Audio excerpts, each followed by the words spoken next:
Terve! Täällä puhuu Perttu Pölönen ja tällä videolla kerron lyhkäisesti, mikä sävelkello on, mitä sillä voi tehdä ja miten se oikein toimii.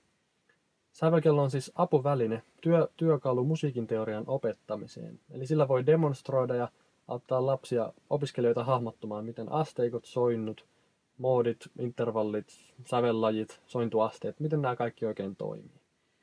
Aloitetaan asteikoista.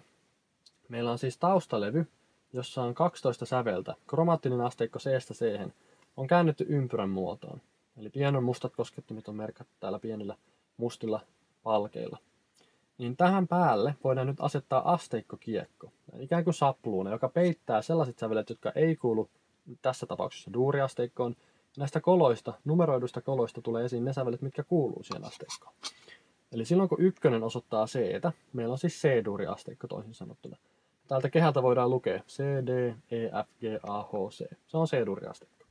Nyt voidaan kääntää tätä sapluunaa eteenpäin. Ykkönen laitetaan vaikka D-hen. Ja nyt täältä koloista tulee D-duuriasteikon sävelet. Eli D, E, sitten tulee musta kosketin, eli Fis, G, A, H, Sis ja D. Ja tähän tapaan me voidaan siis kaikki eri duuriasteikot käydä läpi, vähän vaan pyöräyttämällä tämä sapluuna ympäri. Eli ykkönen vaan siihen säveleen, mistä halutaan aloittaa kyseinen asteikko. No näitä asteikkolevyjä on nyt 3 erilaista. On duuri, sitten on harmoninen molli, mikä näyttää tietenkin vähän erilaiselta taas. Sieltä voidaan samalla periaatteella ratkaista harmonisen mollin sävelet eri sävelistä aloittaen. Ja sitten melodinen molli, mikä on taas omanlainen sapluuna. Näin. Luonnolliselle mollille ei ole omaa sapluunaa sen takia, että sehän saadaan täältä duuriasteikosta helposti. Eli sehän on sama kuin kuudes moodi eli aiollinen. Eli jos me halutaan luonnollinen molli, niin lähdetään 6 laskemaan eteenpäin. Eli nyt olisi esimerkiksi luonnollinen C-molli. Kolmisointuja varten otetaan duuriasteikon sapluuna. Eli kolmisointuhan muodostetaan ottamalla joka toinen sävel asteikosta. Eli kun meillä on tämä C-duuriasteikko tässä, niin 1, 3, 5 olisi esimerkiksi ensimmäisen asteen C-duuri kolmisointu. Eli C, E ja G. No, sama duurikolmisointu, jos otetaan vaikka F-stä, eli ykkönen F:ään.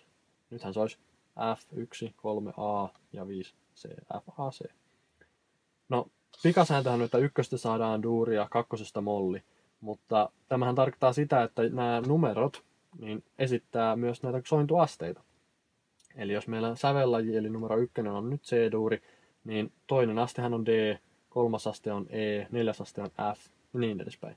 Niin nyt me voidaan mistä tahansa sointuasteesta muodostaa se kolmisointu. Eli aina valitaan joka toinen sävel. Eli toisen asteen kolmisointu olisi 2, 4 ja 6. Eli D, F ja A. Tai kolmannen asteen olisi 3, 5, 7, eli E, G ja H. Niin, jos nyt otetaan vaikka D-duuri sävellajiksi D-duuri, niin me saman tien nähdään, että 4. aste esimerkiksi D-duurissa on G, 5. aste on A. No mikä on vaikka 4. asteen kolmisointu? No se on G, H ja D, eli joka toinen. Jos me halutaan tehdä 5. asteesta vaikka dominantti 7-sointu, niin jatketaan silloin vaan 4. säveleen asti, eli A, sitten tulisi musta Sis, taas joka toinen E ja taas 4. eli G. Se olisi esimerkiksi 5. asteen septimisointu. Niin tällä tavalla tästä saa nopeasti ratkaistua, että jos on sävellaji joku tietty, vaikka nyt taas A, niin nähdään heti, että missä se olikaan 5. sointuaste ja miten tehdään sen kolmisointu, eli mitkä sävelet kuuluu mihinkin asteeseen. Eli näin. Intervallien kanssa käytetään taas duuriasteikon sapluunaa. Eli nämä numerothan nyt vastaa siis intervalleja. Eli 1 on aina se, mihin verrataan. Eli 2 on tietenkin sekunti, terssi, kvartti, kvintti ja niin edespäin. Ja tässä duuriasteikossa ne on tietenkin aina suuria tai puhtaita.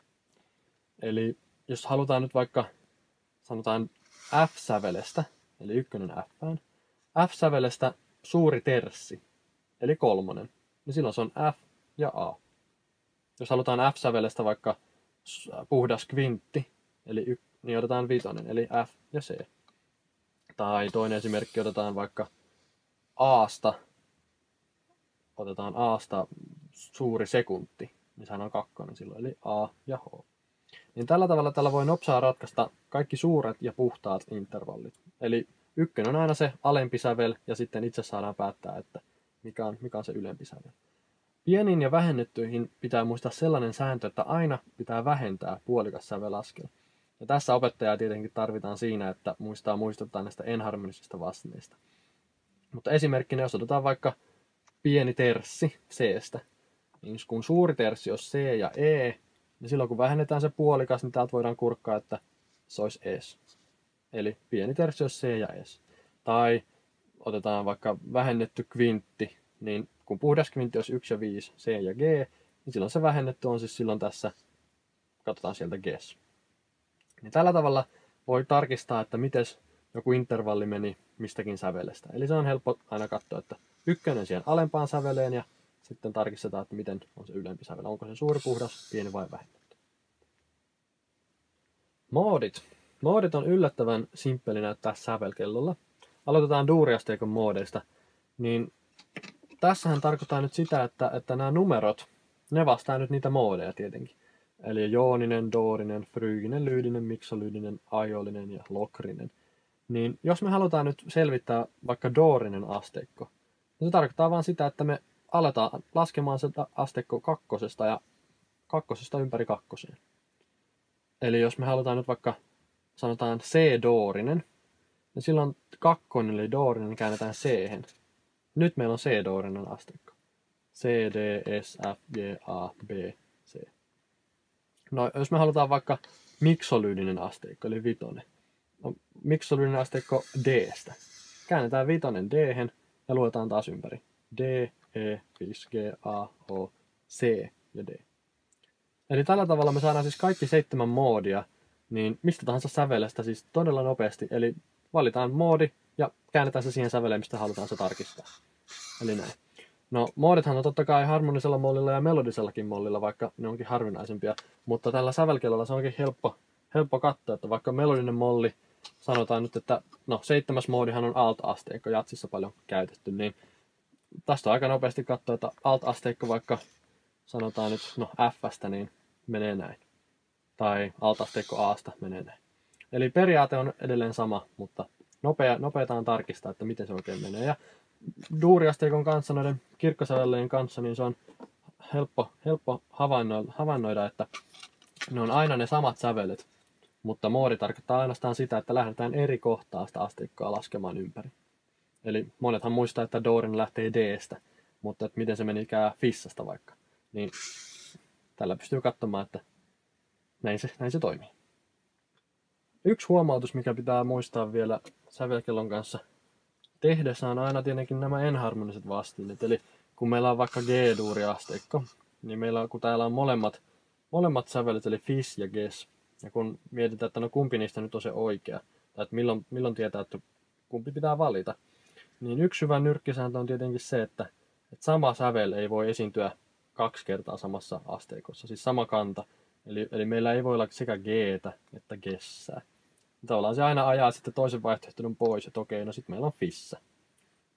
Meillä on Fissa tuolla, tai otetaan joku toinen esimerkki vaikka D:ssä, niin D:ssä niin kun meillä on näin, niin meillä on taas sattumalta samat vierekkäin, niin meillä ei voi olla sekä G:tä ja Gessää. Meillä pitää olla Fis, G, A, H, ja sitten täällä sama juttu, ei voi olla Des ja D, vaan se on Sis ja D. Ja se on semmoinen, mikä suurimman osan näistä tapauksista totta kai ratkaisee. Ja sitten ne muutamat, missä vaikka sanotaan, että Fissasta lähdetään, missä periaatteessa voi valita, onko se Fis-duuri vai Ges-duuri, niin sitä mukaan pitää totta kai sitten muistaa, että onko täällä sitten H ja B vai onko siellä Ais vai mitkä onkaan ne tapauskohtaiset sävelet. Ja jos otetaan vaikka Ges, niin meillä on totta kai Ges, As, B, no sitten pitää tietää, että on pakko olla Ses, Des, S, F ja Ges. Taas meillä on Fis-duuri, niin se olisi Fis, Gis, Ais, H, Sis, Dis, Eis, koska F ja Fis ei voi olla samaan aikaan. Eis ja Fis. Eli tässä pitää muistuttaa oppilaita siinä, että miten ne muodostetaan, ettei tule sitten enharmonisia virheitä sinne joukkoon.